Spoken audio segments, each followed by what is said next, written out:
Angels are voyeurs, watching us forever. Their vision never blurs.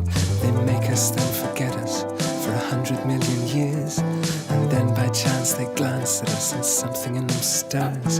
They find us so provocative, so weak, so full of pride. Our cleverness, our nakedness fills them with delight. The way we hold our coffee cups, the way we pick our words. God is a tender pervert. And the angels are voyeurs.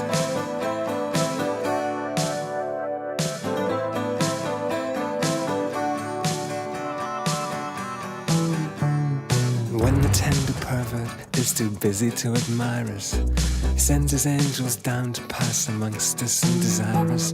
He gives them little notebooks where they note each quirk and boast. Our foolish pride and pompousness turn him on the most. When we're throwing temper tantrums, when we're giving up the ghost, the pervert keeps his distance. But the angels move in close.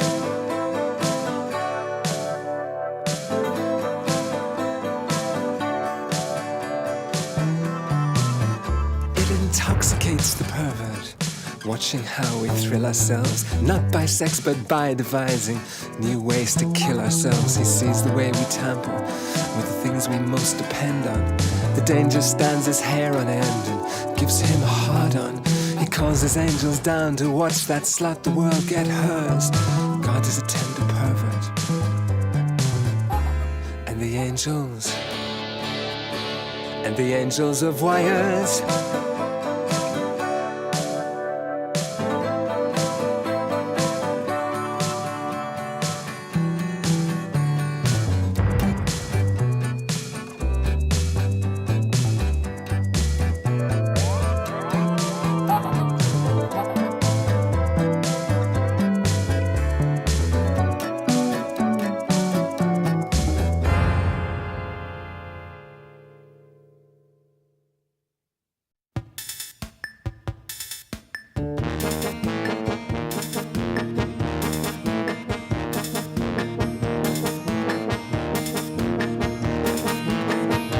Cuddles and smiled at the press photo call. Though you hate to touch me and I couldn't love you at all, because I'm not an ordinary guy and you're not an ordinary girl. But that's how we have to appear. Now we're the best in the world. And the sun is uncharacteristically wise when it captions the photograph. Love on ice, love on ice.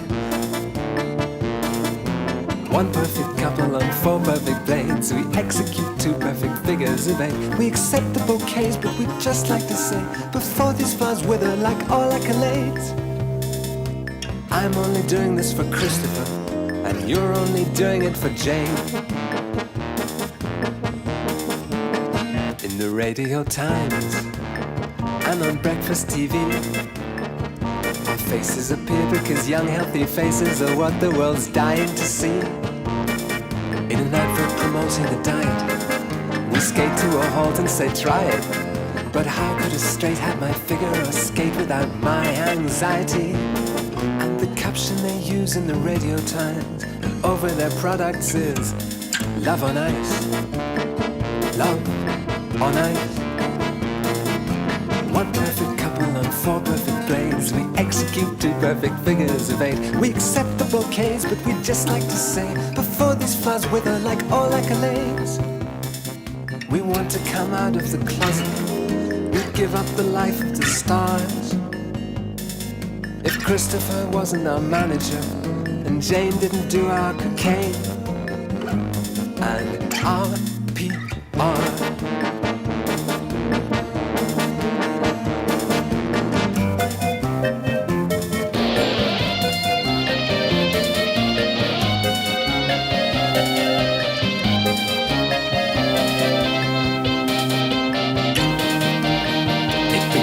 Go wrong, but the press wouldn't leave us alone. We lost to a couple of Soviets who skated like robots, and when we came home, the tabloids said I died of AIDS. And you'd set up camp with the Greenland Brigades. In the serious papers we offered our story, said sorry and slammed down the phone. But in city limits they mentioned us twice. In a feature and letter they titled respectively Love on Ice and Gay Love on Ice. One perfect couple on four perfect blades. We execute two perfect figures of eight.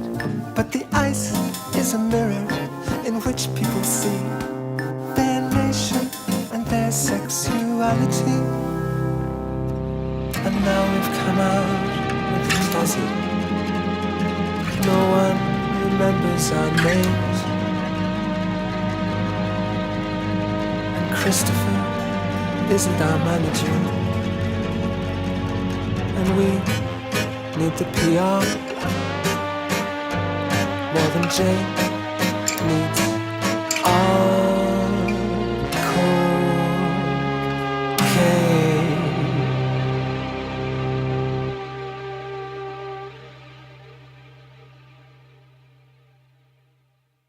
I was a Maoist Intellectual in the music industry.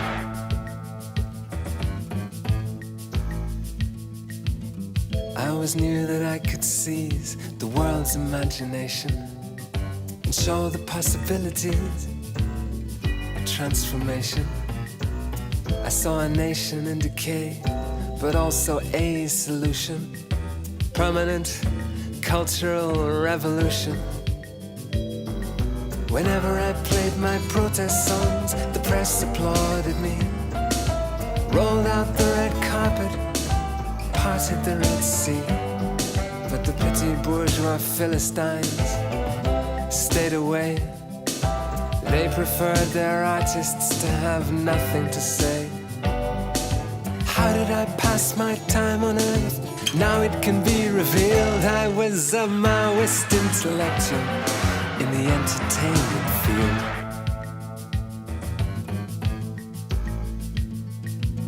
I showed the people how they lived, told them it was bad. Showed them the insanity inside the bureaucrat, and the archetypes and stereotypes that were my stock in trade. Toppled all the ivory towers that privilege had made. Though I tried to change your mind, I never tried your patience. All I tried to do was to point out your exploitation. But the powers that be took this to be a personal insult and refused to help me build my personality cult. How did I pass my time on earth? What on earth got into me? I was a Maoist intellectual in the music industry.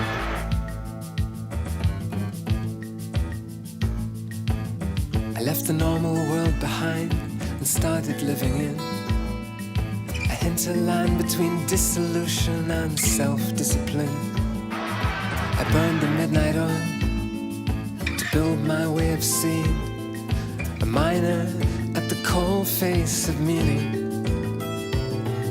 The rich despised the songs I wrote, which told the poor their worth, told the shy to speak and told the meek to take the earth. But my downfall came from being three things the working classes hated: agitated, organized, and overeducated. How did I pass my time on earth? How did I bear witness as a Maoist intellectual in the entertainment business? And how was I treated in this world and in this industry as a Maoist intellectual in a business would-be? I became a hotel doorman. I stood there on the doormat, clutching my forgotten discs in their forgotten format, trying to hand them out to all the stars who sauntered in, the ones who hadn't been like me, who hadn't lived in vain. I gave up ideology the day I lost my looks. I never found a publisher for my little red books. When I died, The energy released by my frustration was nearly enough for reincarnation. But if I could live my life again, the last thing that I'd be is a Maoist Intellectual in the music industry. No, if I could live my life again, I think I'd like to be the man whose job is to stop the men who think like me. Yeah, if I could live my life again, that'd be the thing to be. The man who plots the stumbling blocks in the lives of the likes of me.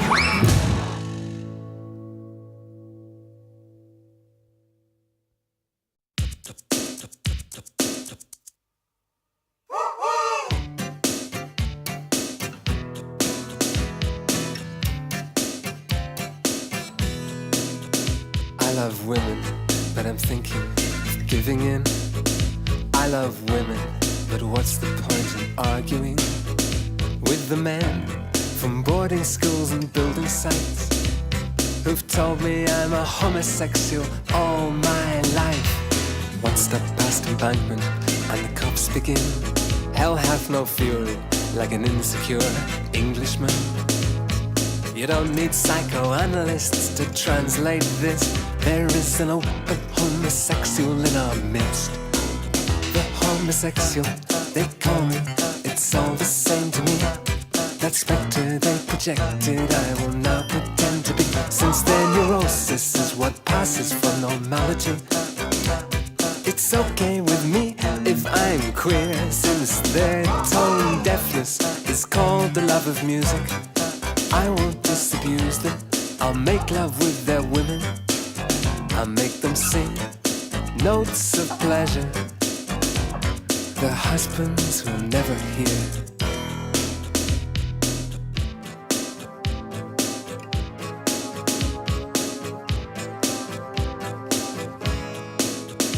I love women, but I take them by surprise, pretending absolute indifference to their breasts and thighs. Like they're hairdressers and dressmakers, I hear confessionals reserved for homosexual professionals.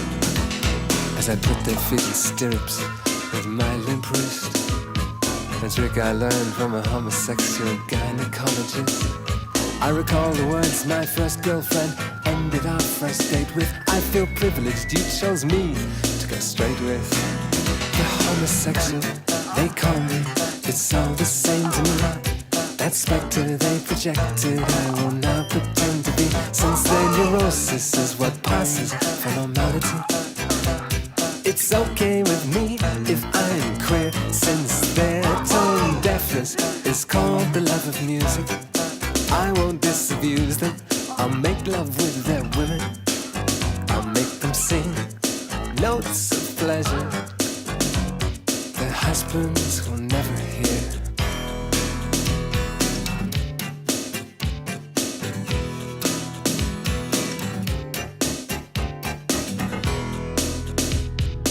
You who called me shirtlifter in chemistry class, you who sniggered, look out for your ass. Now your women wash your shirts, now your kids are born, baby. Look out for your horns. You who called me teapot, who plagued me with your bile, guess who I've got coming to the boil? Why not grab the nettle? I'll settle for being the kettle if you're the pot. I take my tea like my revenge, sweet and hot. The homosexual, they call me, it's all the same to me. That spectre they projected, I will now pretend to be. Since their neurosis is what passes for normality, it's okay with me if I'm queer. Since their tone deafness is called the love of music, I won't disabuse them. I'll make love with their women. I'll make them sing notes of pleasure. Their husbands will never hear. Homosexual, you call me, it's all the same to me. That spectre you projected, I will not pretend to be. Since your neurosis is what passes for normality, it's okay with me if I'm queer. Since you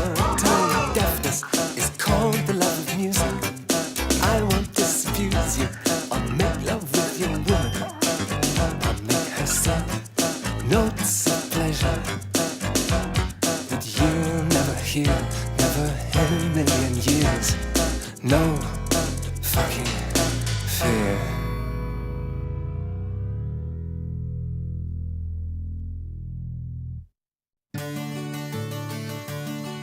I was born in the town of Paisley in early 1960 and placed in the care of an old eternal bachelor. A strict disciplinarian, a passionate antiquarian. His collection of myths and legends was spectacular.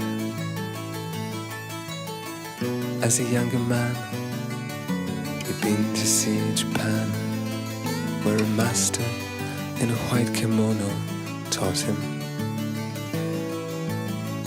In a shining moment, the myth of the Bishonen, the youthful hero doomed to fall like blossom. And how could I forgive the ugly fugitive who brought me up according to a fantasy? For when the old man stared at me, he drowned in evil beauty, thinking of the early death in store for me. He taught me to be good with words. He bought me ceremonial swords, and in this way came grace and expertise. The words were to cut down and to kill the muscle bound, the swords to fell my intellectual enemies. And women should be hated, but first impersonated. Charm, he said, is essential to misogyny. He taught me how to woo the girls in order to outdo the girls, and the fun would come when I got them to love me. And how could I resist the old misogynist who brought me up according to a fantasy? My softness and fragility, my feminine grace and delicacy, make death himself afraid for me. So in time I grew to be blonde and beautiful, pale and frail, with many male admirers. I was promised by my father a retainer for a partner, so loyal that nothing could divide us. Shocked by my suggestion that I'd rather have a woman, my stepfather replied I had no choice. This man would cut his entrails open, protecting his Bishonen, he informed me in a solemn, trembling voice. How could I disobey that surreptitious gay who brought me up according to a fantasy? For when the old man stared at me, he drowned in evil beauty, thinking of the early death in store for me.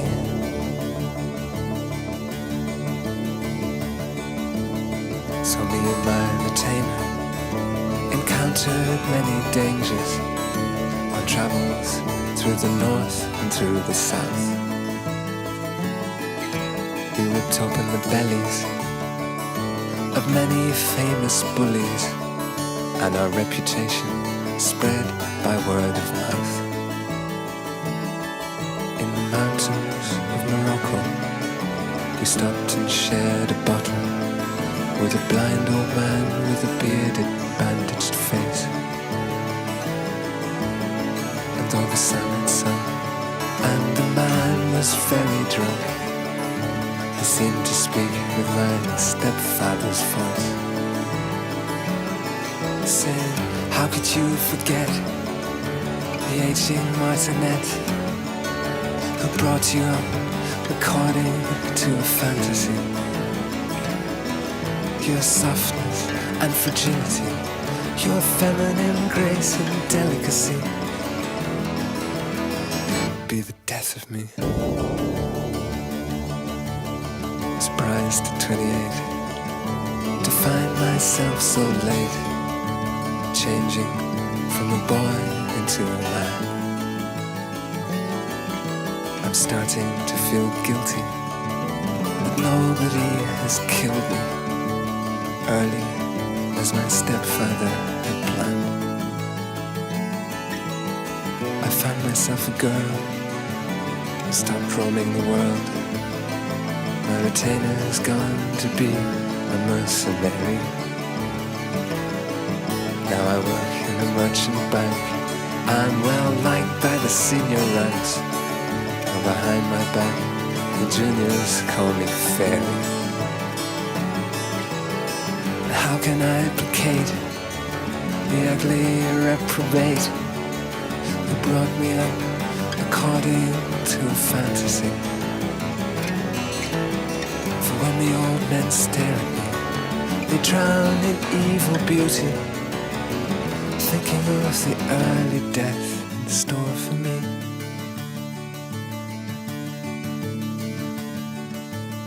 I stay awake some nights when my wife turns off the lights and starts breathing regularly next to me.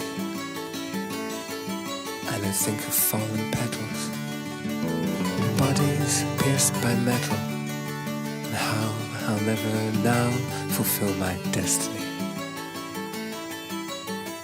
Father, spare my shame. Let me pass my name to a boy with greater beauty and more bravery. For if I have a son, I'm gonna raise him to die young and lay him in the grave that you prepared for me.